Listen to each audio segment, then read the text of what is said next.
മുഖപത്രമായ ദേശാഭിമാനിയുടെ വാരാന്ത്യ പതിപ്പിൽ പ്രസിദ്ധീകരിക്കാനിരുന്ന ലേഖനത്തെ ചൊല്ലി ഉയർന്ന വിവാദങ്ങൾക്ക് പിന്നാലെ എഡിറ്റോറിയൽ വിഭാഗത്തിൽ നടപടിയും ആഭ്യന്തര തർക്കങ്ങളും കടക്കുകയാണ്.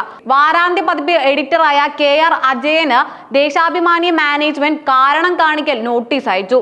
ഇന്ന് വൈകുന്നേരം 4 മണിക്ക് മുമ്പ് തന്നെ കൃത്യമായ വിശദീകരണം നൽകണമെന്നാണ് മാനേജ്മെന്റ് ആവശ്യപ്പെടുന്നത്.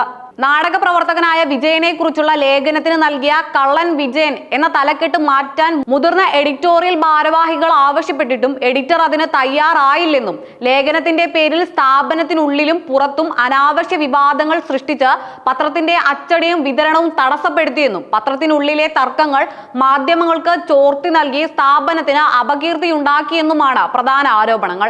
മുതിർന്ന കമ്മ്യൂണിസ്റ്റ് നേതാവ് VS അച്യുതാനന്ദന്റെ ഓർമ്മക്കുറിപ്പ് ഉൾപ്പെടുത്തി തയ്യാറാക്കിയ പ്രത്യേക പതിപ്പിലാണ് ഈ വിവാദങ്ങൾ ഉടലെടുത്തത്.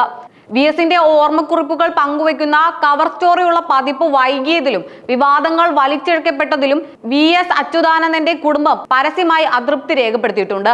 ഇത്തരം വിവാദങ്ങൾ പൂർണ്ണമായും ഒഴിവാക്കേണ്ടതായിരുന്നു എന്നും ഒരു പത്രം ഇറക്കുന്നതും ഇറക്കാതിരിക്കുന്നതും രാഷ്ട്രീയ പ്രവർത്തനത്തിന്റെ ഭാഗമാണെന്നും VSന്റെ മകൻ VA അരുൺകുമാർ പ്രതികരിച്ചു. കള്ളൻ വിജയൻ എന്ന ശീർഷകം തെറ്റിദ്ധാരണ ഉണ്ടാക്കാനും പാർട്ടി നേതൃത്വത്തിലുള്ള പ്രമുഖ വ്യക്തിത്വങ്ങളെ പരോക്ഷമായി ലക്ഷ്യമിടുന്ന രീതിയിൽ ദുർവ്യാഖ്യാനം ചെയ്യപ്പെടാനും സാധ്യതയുണ്ടെന്ന് ഒരു വിഭാഗം വാദിച്ചെങ്കിലും വിഷയവുമായി ബന്ധപ്പെട്ട പേരായതിനാൽ മാറ്റില്ലെന്ന് എഡിറ്റർ നിലപാടെടുത്തതാണ് തർക്കം രൂക്ഷമാക്കിയത്. ഒടുവിൽ വിവാദ ലേഖനം പൂർണ്ണമായും ഒഴിവാക്കി VSന്റെ സെക്രട്ടറി ആയിരുന്ന KV സുധാകരൻ ഉൾപ്പെടെയുള്ളവർ എഴുതിയ ഓർമ്മക്കുറിപ്പുകളെ മുഴങ്ങുന്നിപ്പോഴും ആ കടലിരുമ്പം എന്ന കവർ സ്റ്റോറിയുമായാണ് പത്രം വായനക്കാരിലേക്ക് എത്തിയത്.